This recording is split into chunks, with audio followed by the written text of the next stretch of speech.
Bismillah, alhamdulillah, wassalatu wassalamu ala rasulillah wa ala alihi wa ashabihi wa man walah amma ba'd. Alhamdulillah, segala puji milik Allah subhanahu wa ta'ala, Rabb semesta alam, yang masih memberikan kita semua berbagai macam kenikmatan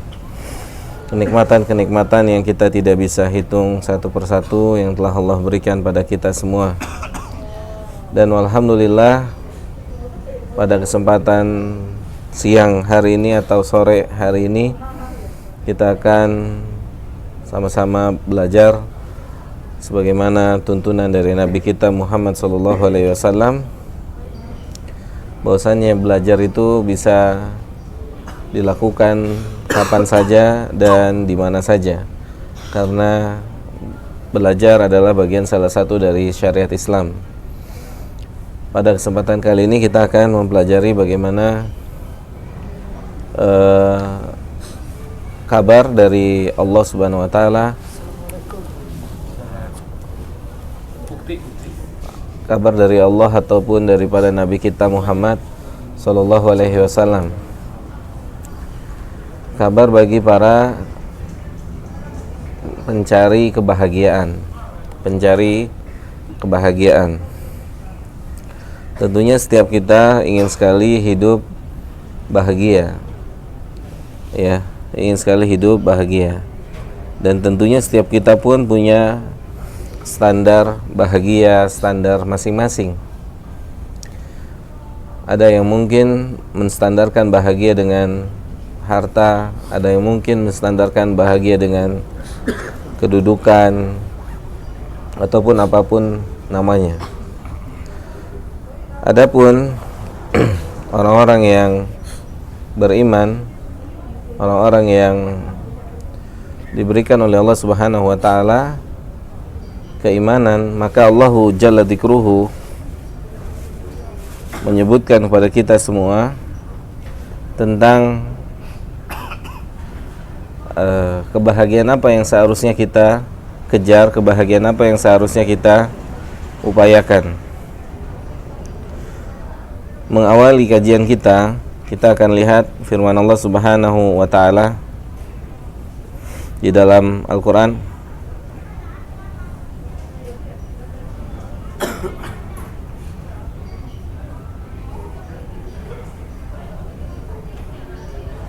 Di surah Al-Mutaffifin.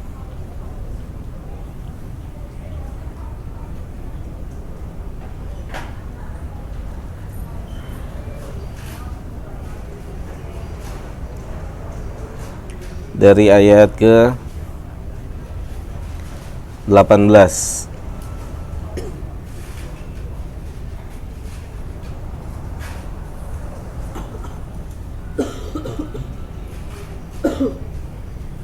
Sampai ayat ke 28.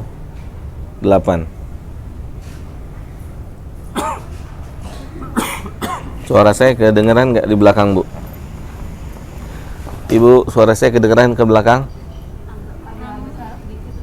Ibu agak kesini aja nih, Bu. Ah ya. Kurang. Iya, kedengeran? Alhamdulillah. Baca Bilal. Bismillah. Sekali-sekali tidak, sesungguhnya kitab orang-orang yang berbakti itu tersimpan dalam Illiyin. Kemudian, tahukah kamu apa Illiyin itu? Yaitu kitab yang bertulis, yang disaksikan oleh malaikat-malaikat yang didekatkan kepada Allah. Iya. Terus, sesungguhnya orang yang berbakti itu benar-benar berada dalam kenikmatan yang besar atau surga. Mereka orang-orang yang berbakti di atas dipan-dipan sambil memandang. Kamu dapat mengetahui dari wajah mereka kesenangan mereka yang penuh kenikmatan.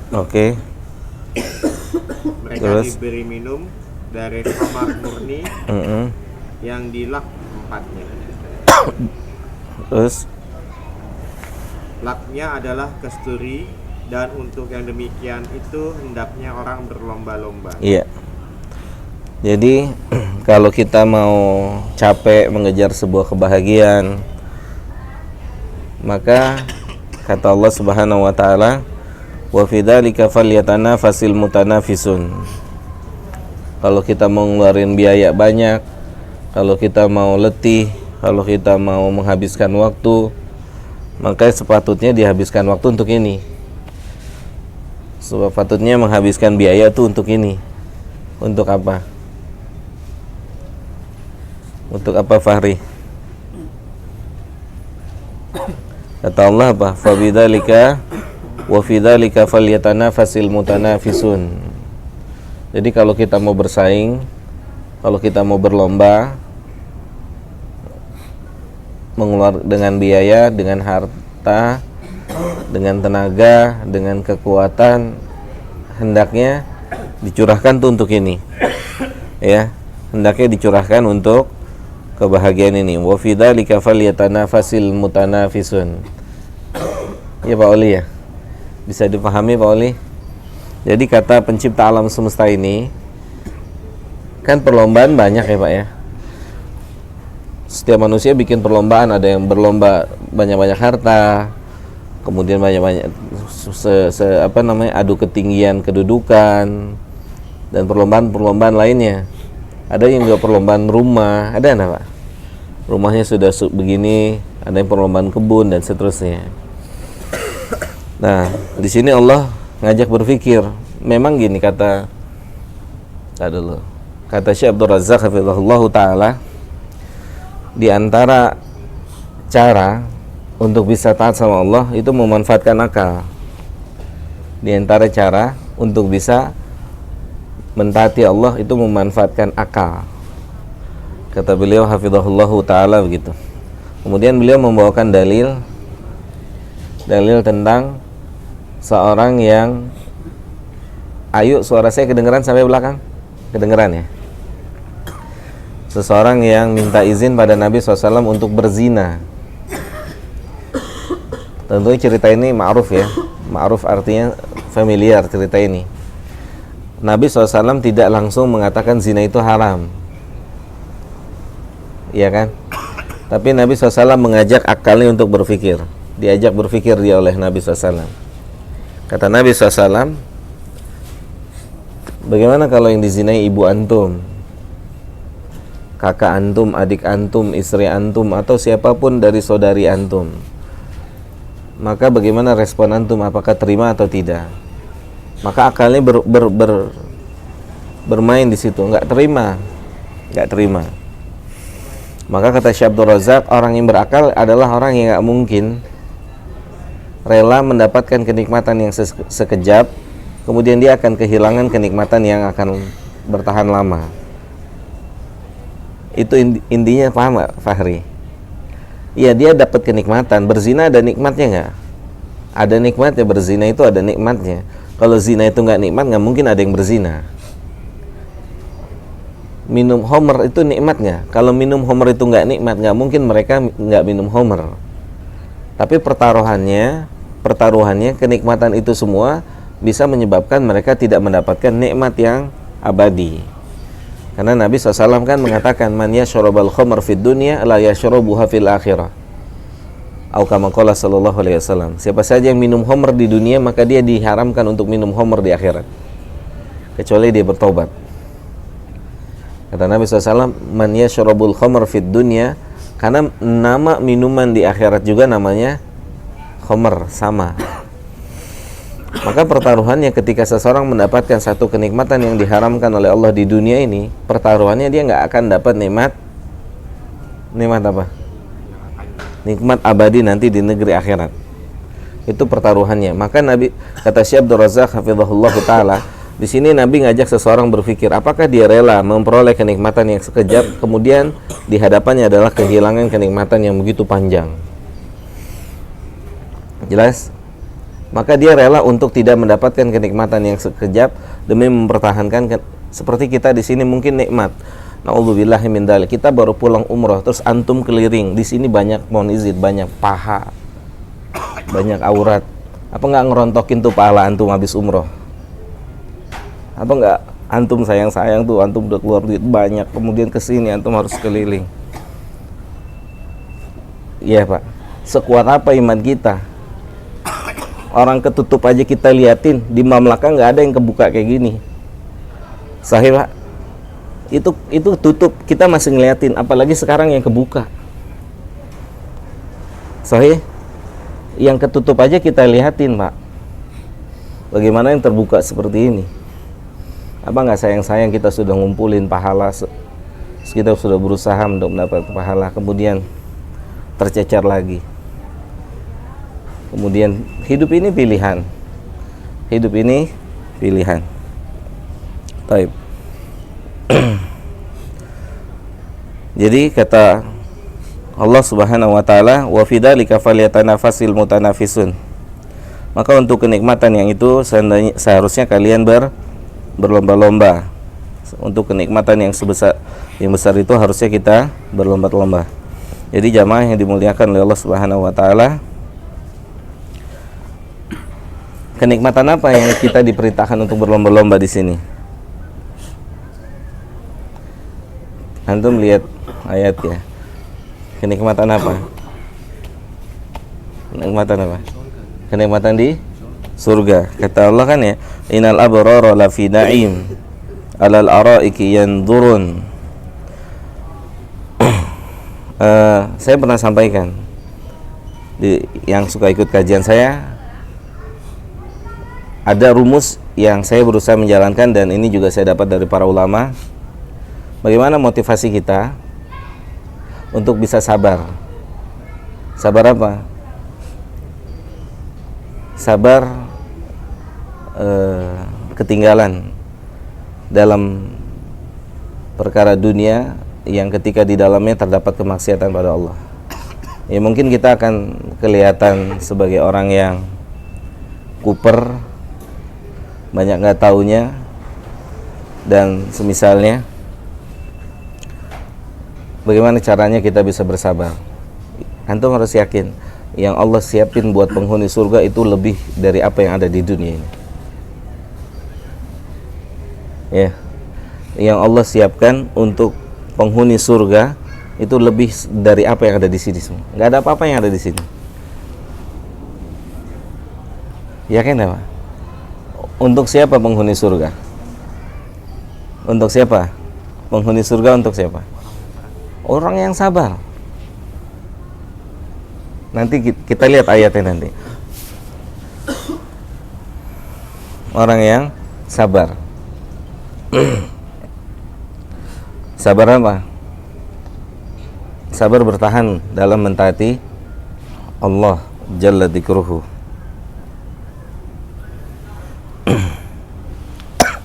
Taib, jelas sampai di sini?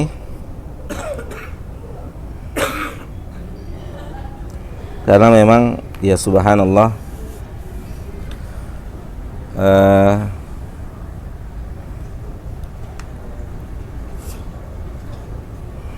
ada yang mau tanya sebelum saya lanjut?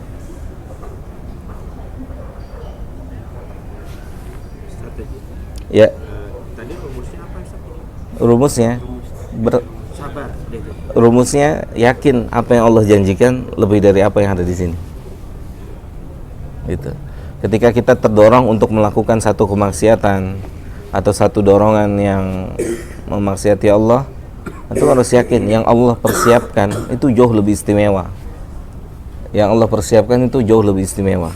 Makanya kan Allah sendiri yang berkata, wa fi dzalika falyatanafasil mutanafisun.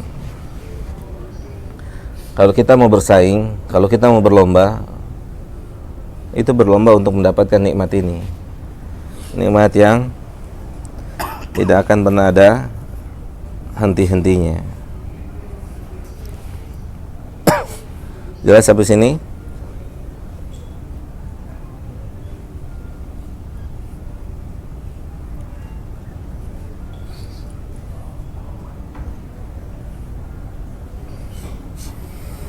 Baik, kita sekarang pindah kepada ayat yang berikutnya. Kalau antum tidak ada yang ingin bertanya,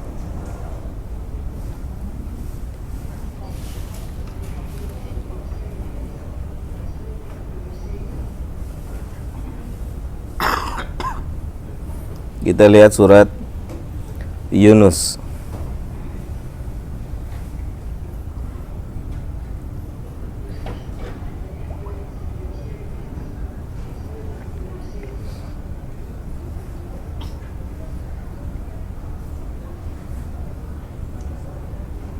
Dalam surat Yunus ayat ke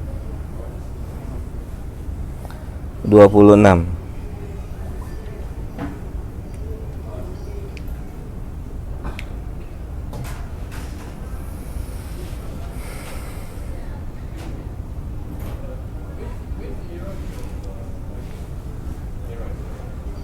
Silakan dibuka, dibaca Mas Bilal. Baca, boleh silakan. Lilladzina ahsanul husna wa ziyadah wa la yarhaqu wujuhahum qataru wa la dhillah ulaika ashabul jannah hum fiha khalidun. Bagi orang-orang yang berbuat baik ada pahala yang terbaik atau surga dan tambahannya. Iya. Dan wajah mereka tidak ditutupi oleh debu hitam dan tidak pula dalam kehinaan. Mereka telah penghuni surga, mereka kekal di dalamnya. Iya. Ini salah satu ayat yang menjelaskan bahwasannya melihat wajahnya Allah Subhanahu wa taala adalah puncak daripada kenikmatan. Puncak daripada kenikmatan adalah melihat wajahnya Sang Pencipta keindahan di alam semesta ini, yaitu wajahnya Allah Subhanahu wa taala. Semoga mata-mata kita tidak terhalang untuk melihat keelokan dan kesempurnaan pemilik wajah yang maha indah tersebut. Allah Subhanahu wa taala mengatakan lilladzina ahsanu, untuk orang-orang yang taat pada Allah Subhanahu wa taala, untuk orang-orang yang berusaha menjalani perintah Allah, menjauhi larangan-larangan Allah Subhanahu wa taala, tunduk dan patuh pada Allah Subhanahu wa taala, maka Allah menjanjikan buat mereka al-husna. Dan husna yang dimaksud adalah jannah. Husna yang dimaksud adalah jannah. Kemudian sebagaimana tadi kita sebutkan di surah Al-Mutaffifin, di surga adalah tempat berbagai kenikmatan yang Allah akan berikan kepada siapa saja yang berhak untuk mendapatkan surga. Mereka akan diberikan oleh Allah apa saja yang mereka mau. Kemudian kata Allah Subhanahu wa taala, dan yang paling istimewa ketika seseorang telah dimasukkan oleh Allah ke dalam surga adalah melihat wajahnya yang elok, melihat kesempurnaan wajahnya yang Allah katakan wa ziyadah.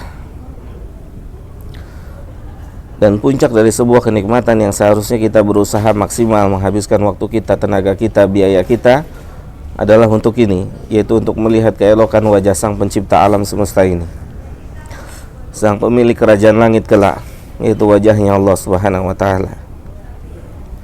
Tidak ada kenikmatan yang seharusnya kita berlomba di sini kecuali berlomba untuk bersaing atau berlomba untuk mendapatkan kesempatan melihat wajahnya tersebut.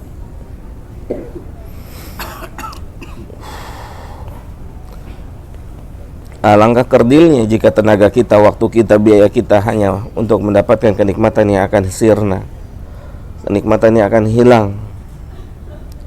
Semoga Allah berikan kita semua taufik untuk sama-sama berusaha sekuat tenaga kita agar kita diberikan kesempatan oleh Allah Subhanahu wa taala untuk melihat wajahnya yang sempurna tersebut. Maka Allah Subhanahu wa taala menjelaskan tentang wajah-wajah mereka. Bagaimana Allah Subhanahu wa taala menjelaskan wajah mereka tidak akan tertutup oleh debu. Dan Allah mengatakan ulaika ashabul jannah hum fiha khalidun. Hanya penduduk surga lah yang dapat melihat wajahnya Allah Subhanahu wa taala. Jadi bisa melihat wajahnya Allah itu adalah sebuah hal yang istimewa, paling istimewa dalam kehidupan manusia. Semoga Allah Ta'ala menanamkan dalam hati kita cita-cita untuk melihat wajah yang istimewa tersebut, wajah Allah Subhanahu wa Ta'ala. Kalau wajah-wajah cantik seorang wanita memukau dan memikat hati kita,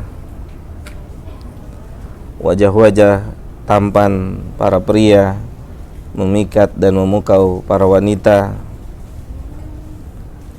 bagaimana dengan wajah Sang Pencipta kecantikan dan ketampanan nanti? Tidak bisa dibayangkan keelokan dan kesempurnaan wajahnya. Semoga Allah berikan kita semua kesempatan untuk melihat wajahnya kelak. Dan yang perlu kita khawatirkan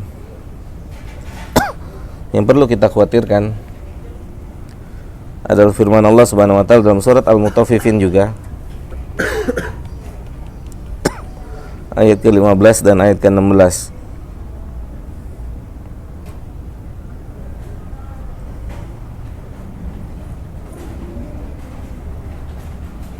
Silakan. Tafadhol, siapa yang membaca?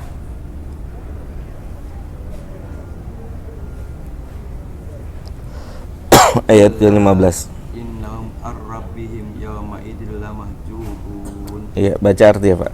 Sekali-kali tidak, sesungguhnya mereka pada hari itu benar-benar terhalang dari melihat Tuhannya. Iya.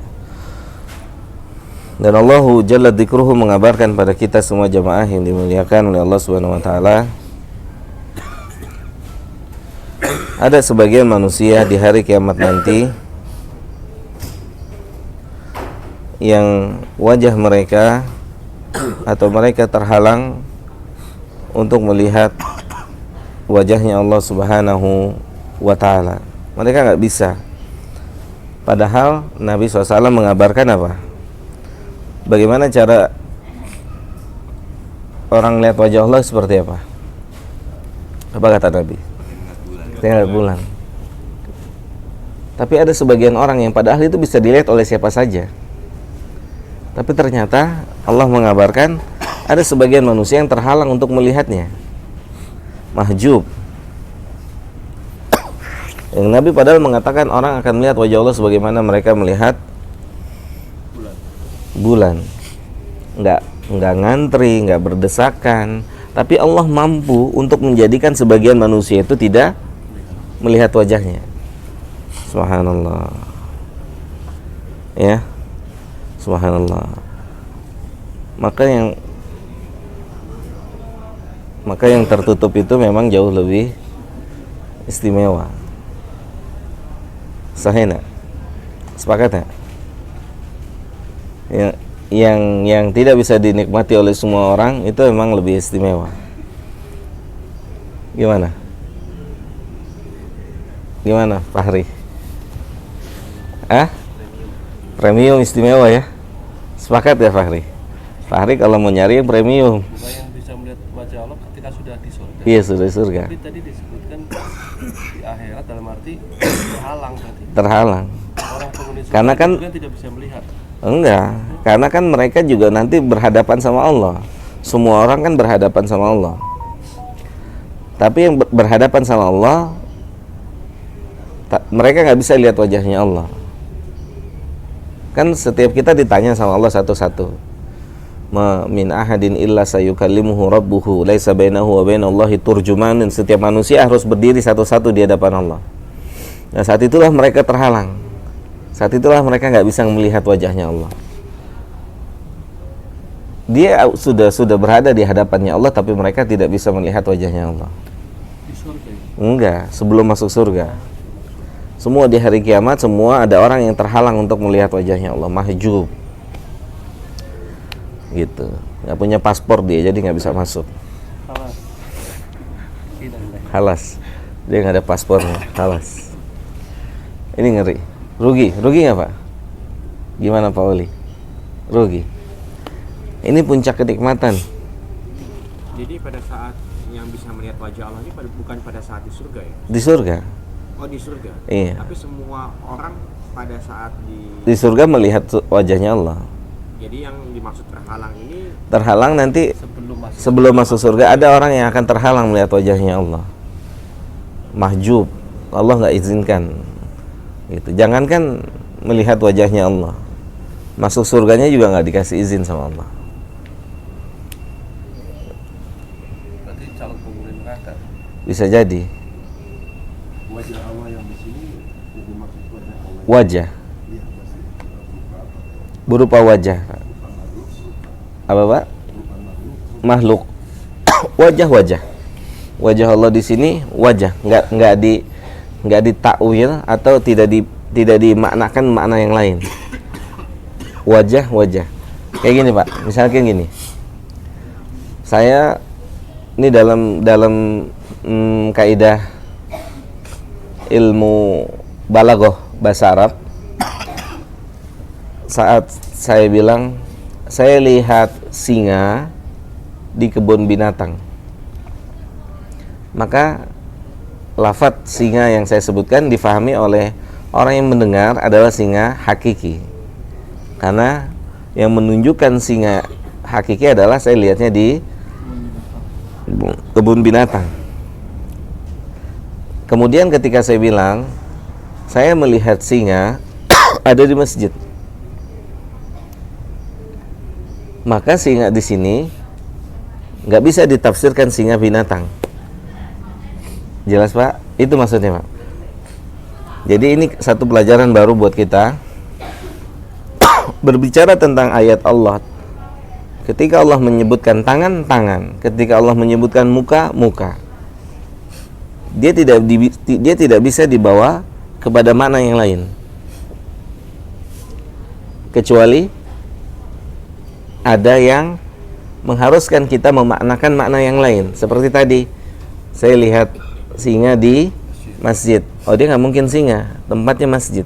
Oh, berarti khotib yang bersuara keras, lantang, ada penghalangnya. Jelas Pak? Itu disebut dengan takwil. Kita di dalam menafsirkan atau membaca firman Allah, ketika Allah bicara wajah, tangan, telinga, wajah. Tapi kaidahnya satu. Allah telah menyatakan kaidahnya laisa kamitslihi syai'un. Tidak ada yang serupa dengan apa yang dia miliki. Tidak ada yang serupa. Itu kaidahnya. Gak bisa dibayangin. Memang surga gak bisa dibayangin. Seperti antum melihat cantiknya wajah istri antum, apakah antum bisa bayangkan kira-kira cantiknya wanita surga seperti istri antum? Mohon izin, istri kita semua gak ada apa-apanya. Paham? Dengan apa? Bidadari yang Allah siapin. Gitu. Kenikmatan apapun yang kita peroleh di sini tuh nggak ada apa-apanya. Kenapa nggak ada apa-apanya? Ini sebenarnya yang high class. High class itu nggak bisa dirasakan, tidak bisa dinikmati oleh siapa saja. Itu high class. Sahih nggak? Sepakat nggak antum dengan itu? Ya, itu dia tuh. Kalau yang bisa dinikmati oleh siapa saja, dirasakan oleh siapa saja, itu mah kelas rendah. Kelas ekonomi. Iya. Gitu. Gimana? Gimana antum sepakat ya? Iya. Berarti di dunia ini nggak ada nih high class nih. Di dunia ini nggak ada yang high class. Karena semuanya bisa menikmati. Walaupun tidak memiliki, semua bisa melihat, semua bisa menyaksikan. Gitu. Satu-satunya yang high class di dunia ini apa? Wanita soleha. Ya nggak? Betul nggak Abu Afif? Wanita soleha, mar'atun solehatun. Kan Nabi yang bilang, innamad dunya mata'. Sesungguhnya dunia ini perhiasan. Wa khairu mata'id dunya al-mar'atu salihah. Dan perhiasan terbaik di bumi ini adalah wanita salehah. Wanita salehah tidak bisa dinikmati oleh siapa saja kecuali oleh suaminya, oleh pasangannya yang sah. Betul? Gitu. Wanita salehah. Kalau wanita bisa dinikmati oleh siapa saja, dia nggak ada apanya, Pak? Istimewanya. Nggak ada istimewanya. Bukan high class. Ya, sepakat nggak, Pak Afif? Bukan prestisius, bukan kelas yang paling utama, gitu. Mungkin Pak Oli sempat nanya soal yang wajah itu yang sempat kita ngobrolin nih Pak ya, karena kan ada yang mentakwil, Iya. ada yang mentawus, sementara dalam pemahamannya kan kita Nggak boleh. nggak perlu mentakwil, Nggak bisa. karena nggak ada Takwil itu harus ada dalil yang lain. Harus ada dalil yang menjelaskan makna itu bukan makna sebenarnya. Makanya salah satu prinsip akidah Ahlus Sunnah tidak mentakwil ayat dan hadis kecuali memang ada ayat dan hadis yang menerangkan dia tidak bermakna hakiki. Seperti misalnya gini. Antum buka dalam ayat Al-Qur'an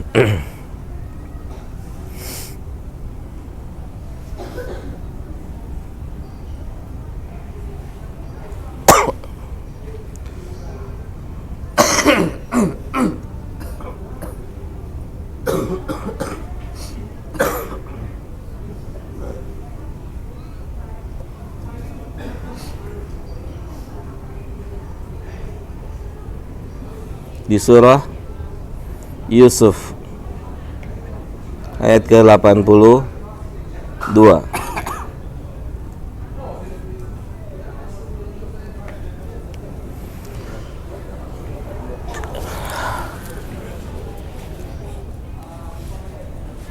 Ketemu?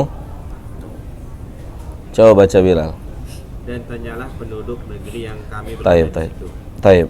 Tanyalah penduduk negeri. Penduduk itu ada garis kurung nggak? Ada. Oke. Antum lihat ke bahasa Arabnya. Apa? Kata Allah apa? Was'alil qaryah. Was'alil qaryah. Itu kalau letterlek arti secara bahasa, tanyalah kepada desa. Desa itu bisa ditanya? Desa bisa ditanya nggak? Paham Pak maksudnya Pak? Berarti dia nggak mungkin makna, Desa. nggak mungkin makna hakiki. Dia pasti maknanya majas, bukan ditakwil. Iya, dibawa ke makna majas. Was'alil qaryah. Kan nggak mungkin antum datang ke Singapura, tanya saja sama Singapura. Di mana WC? Berarti tanya kepada penduduk atau orang Singapura. Itu. Tapi ketika dia tidak ada keterangan yang mengharuskan kita mengganti maknanya, maka dia tetap pada maknanya. Karena Allah punya wajah. Jadi kalau yang dalam kurung di dalam cemahan itu sebetulnya telah dimaknai oleh ulama gitu. Iya, itu ziyadah tambahan. Tambahannya. Bukan makna letterlock itu ayat. Paham enggak? Jelas?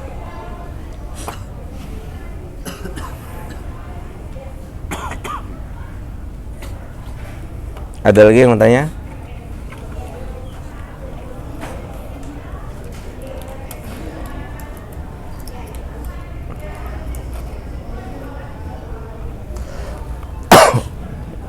Kita masuk jam 5 berapa? 17.40. Sekarang udah jam 5 ya? Jam 5 kurang 3. Iya. 30 menitan. Ini deket ya?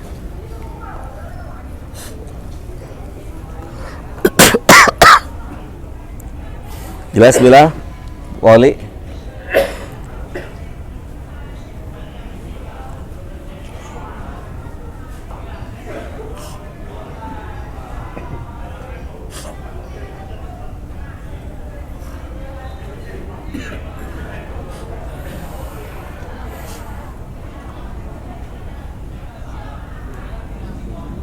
Ada lagi yang mau berdiskusi?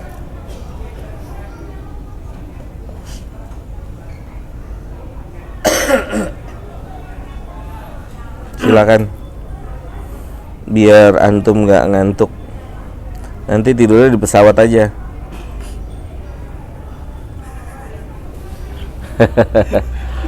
Gue langsung pada mau deh. Tidurnya di pesawat aja. Pak Direktur. Tafadhal, silakan kalau ada yang mau tanya.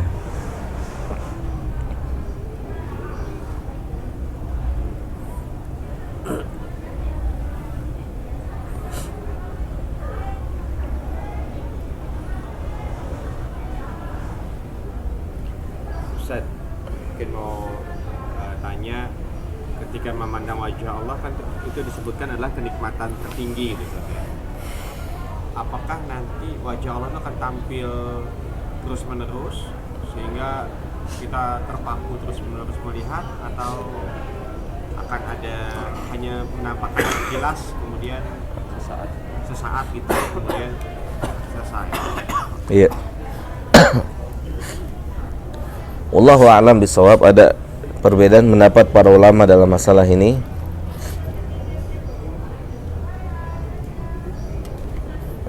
Ada perbedaan pendapat. Apakah Allah akan menampakkan terus menerus? Sebagian ulama berkata demikian, karena itu puncak daripada kenikmatan yang akan Allah berikan atas kesabaran manusia. Atas kesabaran manusia tunduk dan patuh kepada Allah. Puncaknya itu. Jadi terus dikasih kenikmatan. Allahu a'lam. Sebagian ulama berpendapat disingkap sekejap. Allahu a'lam. Ada khilaf antara para ulama dalam hal ini. Pertanyaan lanjutnya, Ustaz, apakah ada nabi-nabi yang pernah melihat wajah Allah? Secara langsung belum pernah ada. Secara langsung Nggak bisa. Belum bisa. Saking istimewanya. Diajak bicara, iya. Saking istimewanya. Saking apa namanya? Tingginya melihat wajah Allah itu. Nggak bisa. termasuk Nabi Muhammad SAW. Termasuk beliau SAW saat beliau Isra dan Mi'raj. Gitu, termasuk beliau. Termasuk Musa yang diajak bicara oleh Allah Subhanahu wa taala.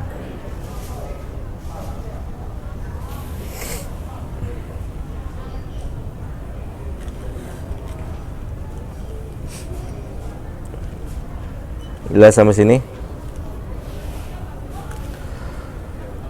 Memang untuk mencapai sesuatu yang tinggi ini perlu letih, perlu capek, dan yang semisalnya.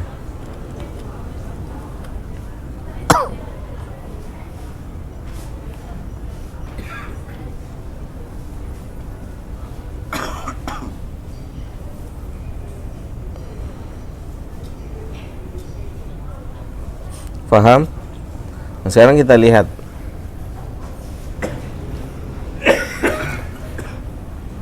inti daripada penggapaian seseorang di surga.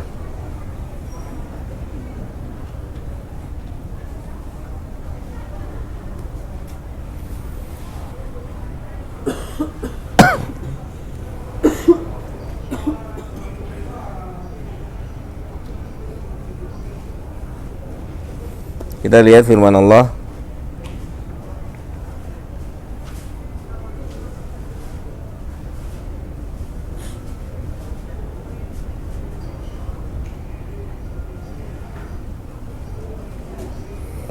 Di surah Ar-Ra'd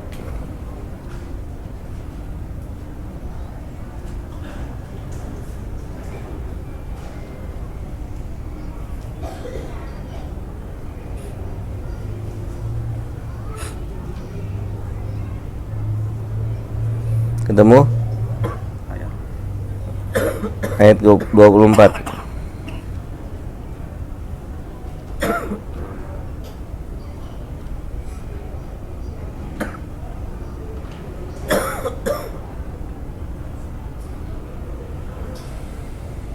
Baca. Salamun alaikum bima sabartum wa uqbad dar. Selamat di atasmu karena kesabaranmu, karena kesabaranmu, maka alangkah nikmatnya tempat kesedihan itu. Iya. Jadi poin utama masuk surga itu sabar. Poin utama masuk surga sabar. Nah, sebenarnya sabarnya kan perlu ada pembahasan nih, Pak ya. Para ulama membagi 3 jenis sabar.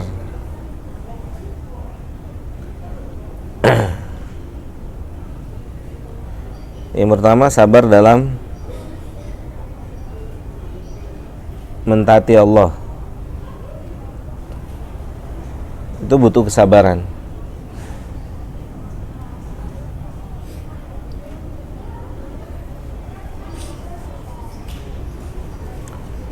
Apalagi hidup di masa, di zaman yang aglabiahnya manusia jauh dari ketaatan sama Allah. Itu jauh lebih butuh kesabaran. Iya enggak? Kalau hidup bersama orang-orang yang soleh dan taat, itu akan terasa lebih mudah. Sahih? Lingkungan kita orang soleh, soleha, itu terasa lebih mudah. Seperti Ramadan kan lebih mudah mentaati Allah, karena sudah Allah kondisikan bulan itu bulan ketaatan.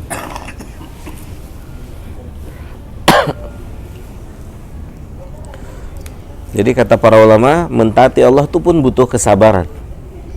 Mentaati Allah butuh kesabaran.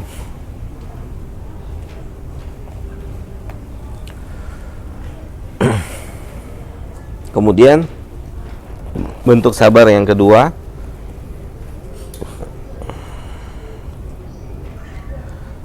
kata para ulama, adalah sabar dalam menahan diri tidak memaksiati Allah.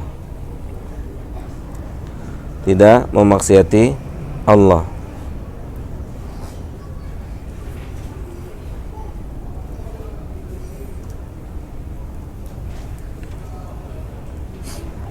Dan salah satu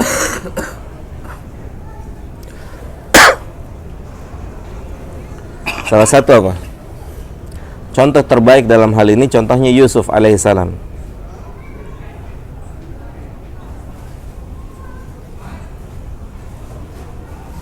Apa kata Yusuf dalam surat Yusuf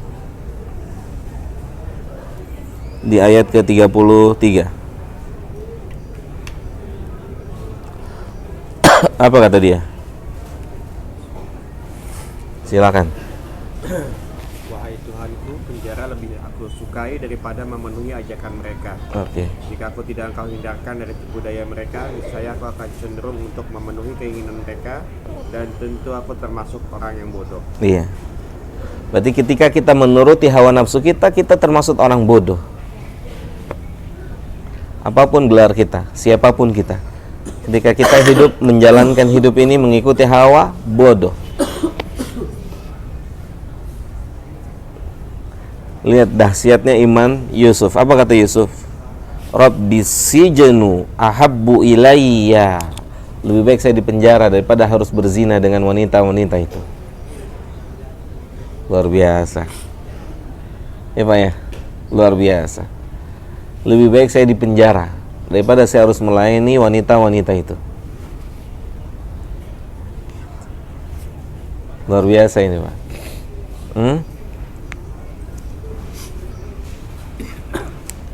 Karena Yusuf tidak mau memaksiati Allah, tidak mau memaksiati Tuhannya. Nah, kemudian di sini ada satu pelajaran buat kita. Kalau kita nggak bisa menghindar dari dosa, kalau tidak ditolong sama Allah, kita nggak bisa menghindar dari dosa kalau tidak ditolong sama Allah. Wa illa tasrif anni kaidahunna. Tuh, kalau Allah tidak memalingkan tipu daya mereka, ini pengakuan dari Yusuf alaihissalam. Kalau Allah tidak palingkan dari Yusuf kecenderungan kepada mereka, Yang namanya manusia cenderung sama wanita, sahih Pak? Cenderung sama pasangannya atau sama lawan jenis. Maka Yusuf mengatakan, wa illa tasrif anni kaidahunna asbu ilaihinna wa akum minal jahilin. Berarti kita butuh ditolong sama Allah. Untuk apa? Untuk terhindar dari dosa. Gitu. Yusuf ini bukan kayak kita. Kalau kita ngeliatin, Yusuf diliatin. Antum tau nggak salah satu laki-laki atau salah satu orang yang akan dapat naungan di hari kiamat nanti? Siapa? Rajulun, seseorang diajak berzina oleh seorang wanita dzu mansibin, kaya raya, cantik. Kemudian dia bilang apa? Ini akhafullah, saya takut kepada Allah. Dia diajak. Kalau kita gimana? Paham nggak, Bilal? Baik yang belum paham. Paham yang belum paham? Enggak, maksudnya gini loh. Ini orang tahapannya sudah diajak. Kalau kita mencari celah untuk berzina, kalau dia sudah didekati oleh zina, tapi dianya yang nolak, paham? Bisa enggak? Bisa dimengerti ya? Kalau kita, mohon izin, perempuan dibedakin dikit aja diikutin. Iya, Pak Direktur. Dapat ilham kan tadi tidur? Dapat wahyu. Iya, Abu Afif ya. Berat. Makanya ini kata kita harus apa Pak? Minta terus sama Allah nih. Wa illa tasrif anni kaidahunna. Kalau Allah tidak palingkan, gitu. Ya Fahri ya? Insyaallah. Berat ya Fahri? Berat ya? Sama-sama berat. Kita semua berat. Jadi ini salah satu contoh terbaik ketika apa? Ketika apa bilang? Contoh terbaik Yusuf bersabar untuk tidak memaksiati Allah. Lebih baik saya di penjara daripada harus memaksiati yang ngasih saya hidup, yang ngasih saya kenikmatan gitu.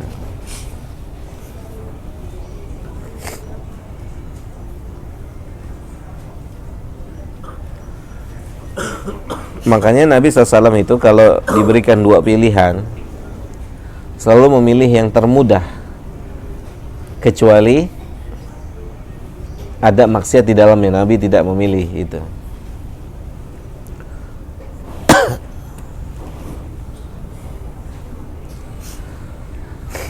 Jelas sampai sini? Berarti ada PR buat kita. PR-nya apa Bilal? PR-nya apa? Yang bersabar. Bersabar. PR-nya apa? Saya kasih hadiah apa ya? Kopi ya. Saya kasih hadiah kopi. Teh tarik deh, teh tarik. Ya, Bu Afif ya. Kalau nggak teh tarik, nanti kita kasih hadiah makan bakmi di Soekarno Hatta. Ya? Bakmi GM ya.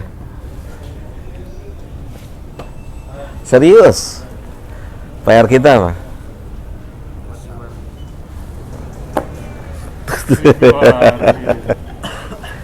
Bersabar dalam hati-hati dalam maksiat kepada Allah. Nih, mau keluar masuk lagi nih. Ayo. Selalu minta pertolongan Allah. Hampir benar nih, hampir aja benar. Saat disar kepepet. PR kita adalah bagaimana ditolong sama Allah. Gitu kan? PR-nya itu dong. Ini Yusuf kan ditolong nih. Terus bagaimana Yusuf bisa dapat pertolongan? Itu PR kita. Saya enggak. Sepakat gak? Karena antum nggak baca artinya, jadi nggak ngerti. Coba antum baca ayatnya, antum paham. Coba baca ayat berikutnya.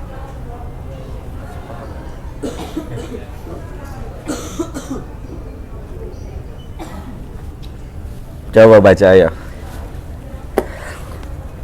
Karena kita belum paham. Coba baca Bilal. Yang Yusuf 25 kan? Iya.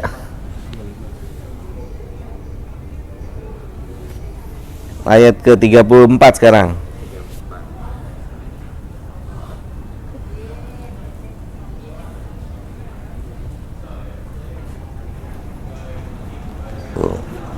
Maka Tuhannya memperkenankan doa Yusuf dan dia menghindarkan Yusuf dari tipu daya mereka. Sesungguhnya dialah yang maha mendengar lagi maha mengetahui. Berarti apa? Allah izinkan Yusuf. Iya, fastajaba lahu rabbahu. Ya, atas doa Berarti diperkenankan. caranya bagaimana? Doa. Gitu. Banyak tunduk dan patuh pada Allah. Maka ketika kita totalitas, fasarafa anhu kaidahunna. Gitu. Baru Allah palingkan. Mungkin ada orang yang ini pencapaian tertinggi iman itu apa? Pencapaian tertinggi iman itu rajin sholat, rajin haji, umrah, zakat, baca Quran. Apa pencapaian tertinggi orang dalam iman apa? Ah? Pencapaian tertinggi cinta dan benci karena Allah. Itu pencapaian iman tertinggi. Dan ini nggak bisa diraih. Kata Nabi SAW, walaupun orang itu banyak sholatnya, puasanya, zakatnya, dan seterusnya. Puncak itu awsaqul ural iman al-hubbu fillah wal bughdu fillah. Itu sulit. Mempraktekkan ini sulit sebagaimana dipraktekkan oleh Abdullah bin Ubay bin Salul. Jadi Abdullah bin Ubay bin Salul itu punya anak namanya Abdullah bin Ubay bin Salul ini mau bunuh Nabi kita SAW. Nabi kita mau dibunuh sama dia. Kedengeran sama Abdullah, anaknya siapa? Anaknya Abdullah. Kata Abdullah apa? Abdullah datang nemui Nabi SAW. Ya Rasulullah, bapak anak mau bunuh antum. Kalau antum kasih izin, saya yang bunuh bapak saya. Oh, luar biasa. Ya nggak Pak? Bapak anak mau bunuh antum. Kalau antum izinin, saya yang bunuh bapak saya. Ajib ya. Ini iman. Jatuhnya dosa nggak tuh? Enggak, karena bapak yang mau membunuh orang terbaik, manusia yang dicintai oleh Allah. Kalau antum izinin, saya yang bunuh bapak saya. Antum buka surat Al-Mujadilah ayat terakhir.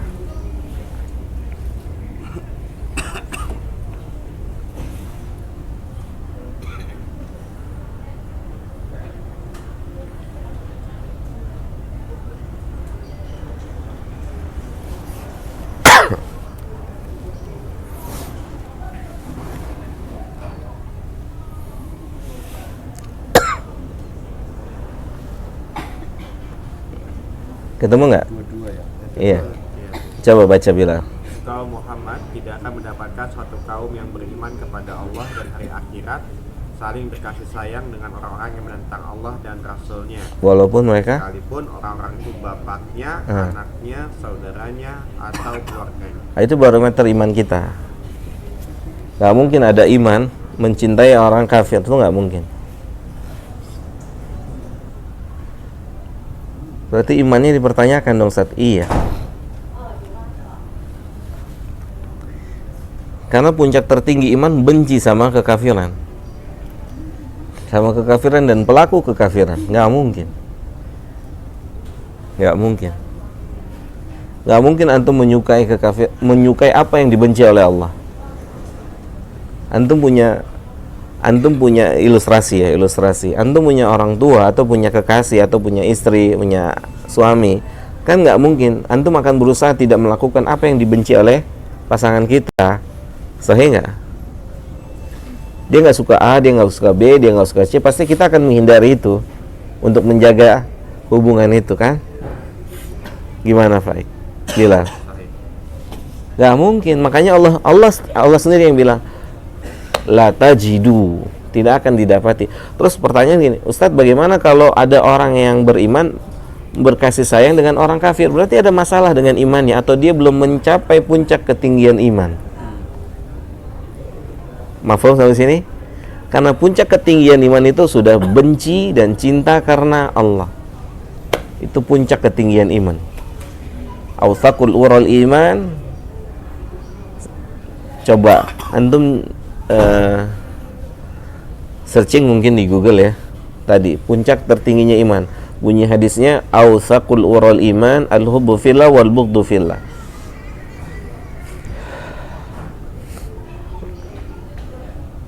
Ada nggak tuh? Zaman canggih sekarang ya. Ketemu nggak? Al-hubbu fillah wal bughdu fillah.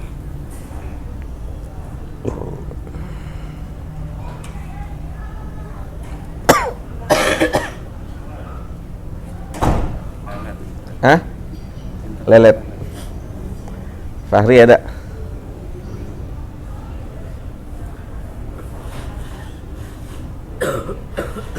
Pak Dirut? Ada. Apa, Pak? Puncak iman ada 4. Ini ada 4 lebih. Iya. Sabar menerima pesan Allah dan menerima takdir ikhlas pertama. Itu hadis bukan? Hadis riwayat Abu Nu'aym. Tidak ada mendapatkan manusia iman. Iya. Apa? Tidak ada mendapatkan manusia iman sehingga ia mencintai seseorang. Dia tidak mencintainya kecuali karena Allah. Nah, itu yang pertama. Ada 3 kan? Dan yang paling tinggi yang nomor 1 tadi, mencintai seseorang karena Allah. Cinta dan benci karena Allah itu udah Bisa yang hidup di dua alam. Nggak mungkin. Nggak mungkin orang bisa hidup di 2 alam. Belum masuk dalam kategori itu. Oh, yang hadis riwayat Dawud dan At-Tirmidzi ya, Ustaz. Iya. Barang siapa yang mencintai karena Allah, membenci karena Allah, memberi karena Allah, dan Iya, tidak sahih. memberi karena Allah, Terus? tersebut tak sempurna. Iya. imannya. Betul. Dan itu nggak mungkin bisa diraih walaupun dengan banyak sholat, puasa. Di kitab Tauhid ada itu. Nanti kita bahas di kitab Tauhid itu. Kitab Tauhidnya Syekh Shalih Fauzan.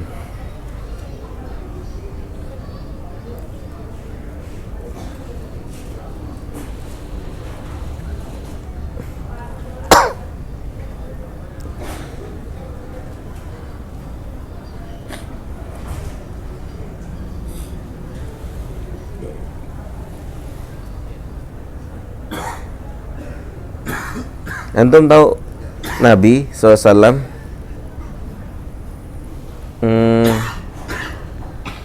kenapa Nabi suruh kita panjangin jenggot yang laki? Milih siapa? Yahudi dan saking nggak mau sama. Iya kan? Saking nggak mau sama, Nabi nggak mau, pokoknya bedain sama mereka, harus beda.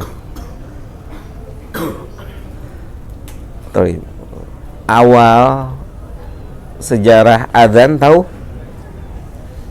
Mimpi sahabat. Pertama mengabarkan pada Nabi agar meniupkan lonceng. Lonceng terus trompet. Nabi bilang apa? Nggak mau, itu punyanya Yahud, punyanya Ahlul Kitab.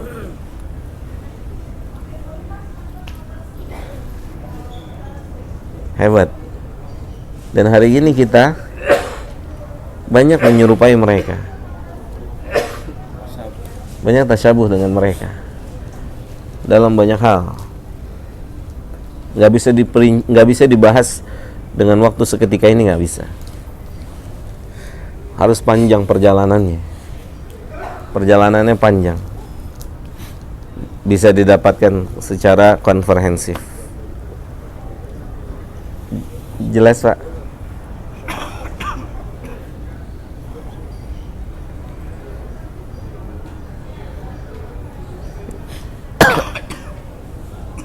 Ada yang mau tanya? Jadi intinya kalau kita mau terhindar daripada maksiat, kita harus banyak berdoa. Banyak berdoa Pak. Berharap itu. Berdoa. Sampai Syekh Abdul Razak Pak. Kali Ustaz, jujurnya dari diri sendiri ini ya. Baru aja haji maksiat lagi. Betul Pak. Baru aja Ramadan maksiat. Maksiat. Saya sering ngalamin itu. Iya, Pak. Karena suka nyesal sendiri gitu. Makanya di sini gini Pak. Kata Allah kan gini dalam Al-Quran, wa ta'awanu 'alal birri wat taqwa. Wa ta'awanu 'alal birri wat taqwa. Ayat ini dijelaskan oleh para ulama, sulitnya seseorang mencapai derajat takwa seorang diri. Dia harus bergaul dan bermuamalah dengan orang-orang yang berusaha untuk takwa juga. Gak bisa Pak sendiri. Dia Allah sendiri wa ta'awanu 'alal birri wat taqwa. Jadi kita harus punya pendamping orang-orang yang bertakwa, orang-orang yang juga berusaha untuk bertakwa. Karena ada kalanya orang bertakwa jatuh dalam dosa. Dan itu bukan aib kalau dia mengakui dia salah. Aib adalah kalau dia terlena dengan dosa itu dan terus menerus dengan dosa itu dan tidak segera kembali bertaubat. Makanya akan semakin terang benderang buat kita kenapa Nabi selalu minta sama Allah, ya muqallibal qulub, ya muqallibal qulub. Karena sepersekian detik setelah melakukan ketaatan, manusia bisa langsung berubah melakukan kemaksiatan. Maka doa itu benar-benar diminta dengan sungguh-sungguh oleh Nabi SAW. Ya muqallibal qulub, ya muqallibal qulub, ya muqallibal qulub. Dan pertanyaannya, apakah mungkin ada seseorang yang di dalam jiwanya punya kebencian terhadap maksiat? Mungkin. Kita udah contohkan, Yusuf tadi bilang apa? As-sijnu ahabbu ilayya, penjara lebih saya sukai. Sudah sampai derajat tidak suka terhadap maksiat. Yusuf dan Nabi kita Muhammad SAW sudah sampai tidak suka terhadap maksiat. Gitu Pak. Memang begitu Pak perjalanan hidup kita, ada naik turun. Naik turun. Makanya bahayanya apa? Bahaya berteman dengan siapa saja. Berteman dengan siapa saja, ya imannya apa adanya jadinya. Gitu. Nggak boleh berteman dengan siapa saja. Berteman dengan orang soleh.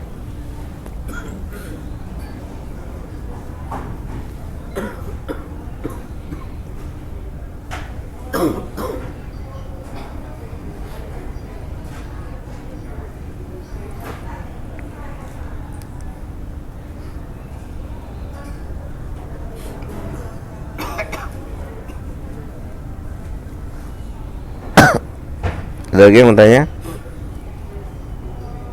Ustaz, kan mencintai dan membenci karena Allah. Dan kalau tadi contohkan bahwa Rasulullah SAW membenci, bahkan berusaha menyelisihi dengan orang kafir.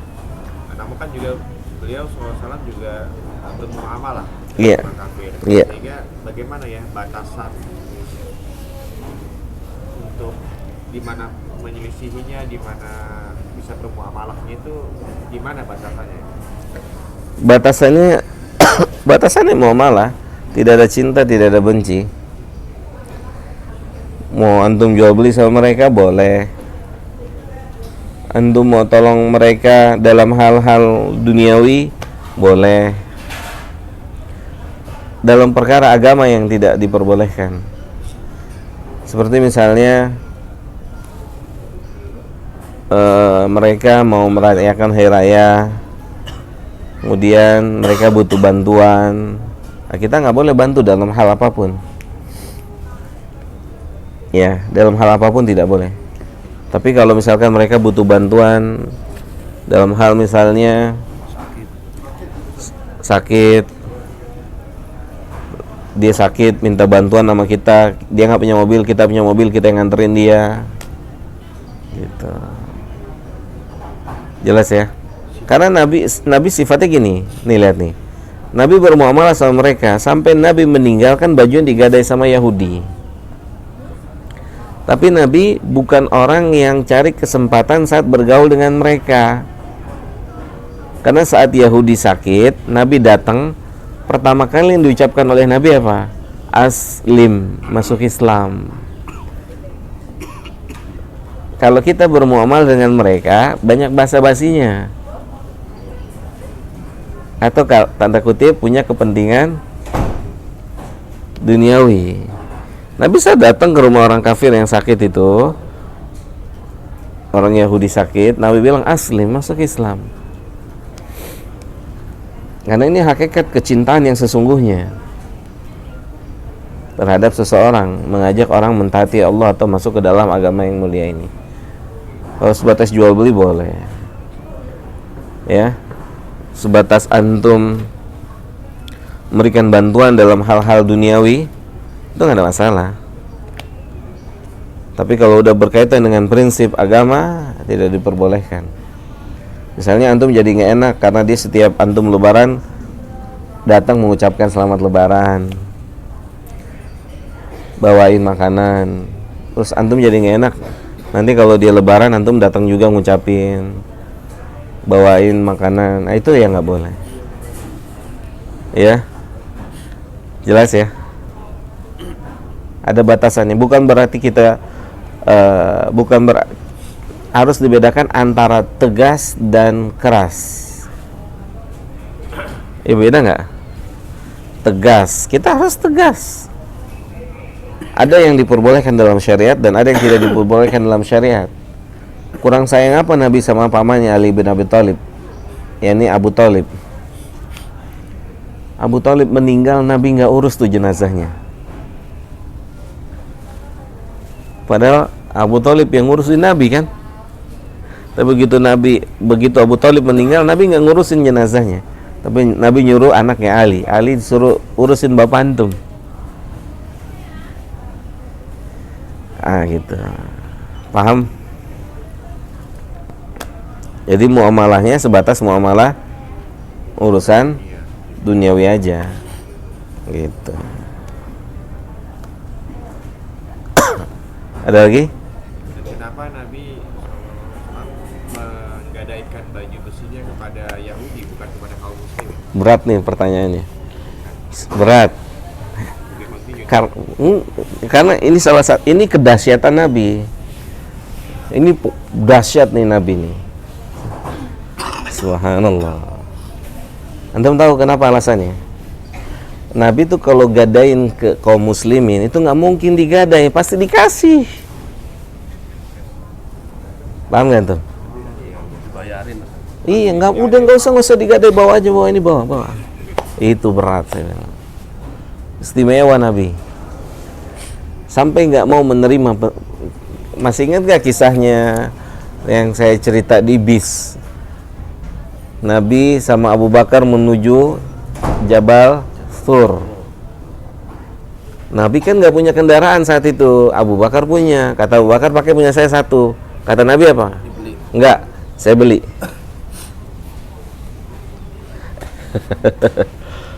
Saya beli, kata Nabi, nggak ada yang gratis, saya beli.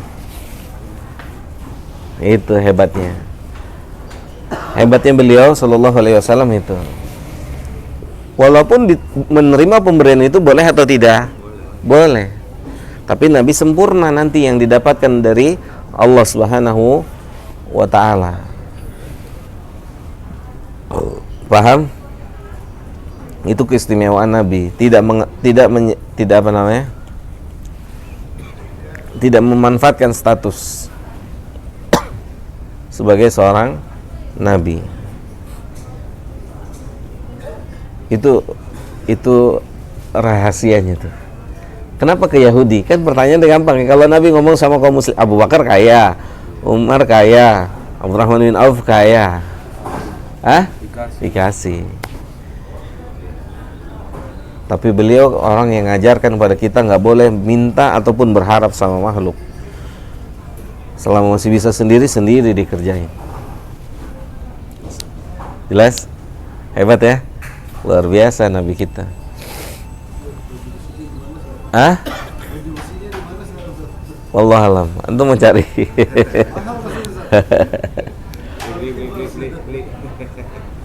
Iya. Paham?